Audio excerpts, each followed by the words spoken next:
I'm always fascinated at the Pesach Seder with the 4 children. One is wise and one is wicked, and one is foolish and one doesn't know how to ask. And I'd like to zero in this particular Torah session of ours on the child who is called the wicked child. And the author of the Haggadah takes a quote from the Bible. One child will ask, Ma avodah hazot lachem? What is this service of yours? And attributes that to the wicked child. And the truth is, why attribute it to the wicked child? What is this service for you or of yours? The author of the Haggadah says, it's chutzpah. You call it yours to the parents, but not your own, the child's. And the child is therefore charged with excluding himself from Klal Yisrael, from the Jewish people entire. But the truth is, the wise son also asks, what are the statutes and laws and ordinances which the Lord God has commanded you? The same you? So why is that child considered the wise one and the other considered the wicked one? But I think if you go back to the Bible itself, you'll get the answer. The introduction to the question of the wise son, Ki yish'alcha bincha machar lemor, when your child will ask you tomorrow, saying. The wise child asks, and he asks tomorrow after he performs the service today. It's as if he understands, I'm going to do it because it's my tradition to do it. I'm going to attempt to understand it. But first I'm going to do it. And part of the understanding will come from the doing. In the introduction to the question of the wicked child, the Torah says, Ki yomru b'nechem, when your children will say to you, not ask you, but say to you, tell you, what is this service of yours? So he's called wicked not because of the words he uses, but because of the music with which he says it. Cynically. Claiming. Declaring. Deciding.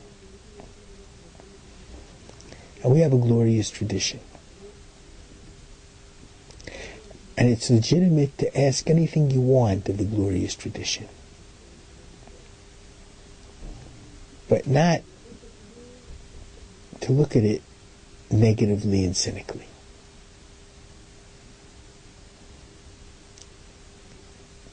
It's important that the child understand that this is a tradition which has kept us together as a people with a special message to the world for 4,000 years.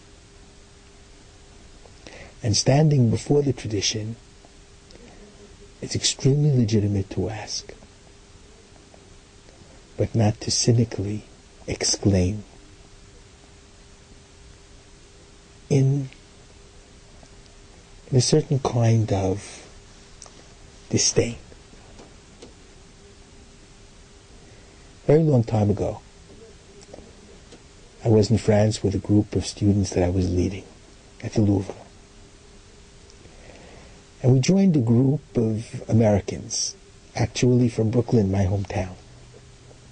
And there was a very good guide showing them the paintings of the Louvre. And all of a sudden, one woman almost screamed out at the guide. This is the Louvre everyone is speaking about. I'm not so impressed with these paintings. I've seen things much more beautiful in our Brooklyn museums. The guy didn't lose a beat. And the guide said, "Madam, when you come to the Louvre is not on trial. You are."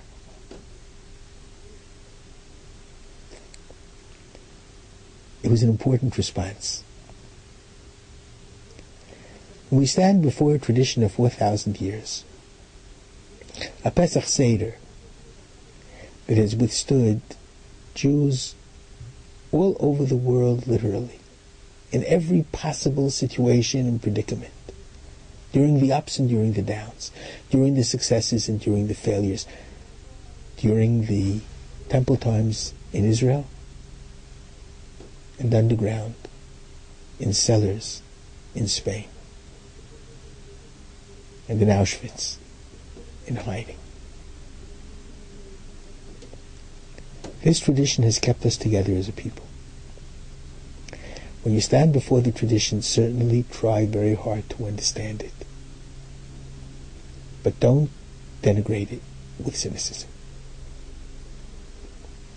It was that music that set off the author of the Haggadah.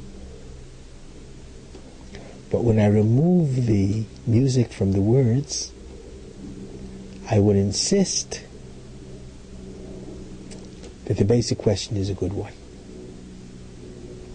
What does this service mean to you? And it's incumbent upon every parent to explain as deeply as they can why it is important to us and why we hope that our children will find an importance for them. Because that's very legitimate and that's exceedingly important. And that's really what the author of the Haggadah tells us to do. Hakei et shinav. Hakei, if you look at the verse in the book of Ecclesiastes, Kohelet, chapter 10, verse 10, lahakot means to soften the sharpness of the sword with heat and warmth and love. And that's what the parent must do, even when the child asks cynically.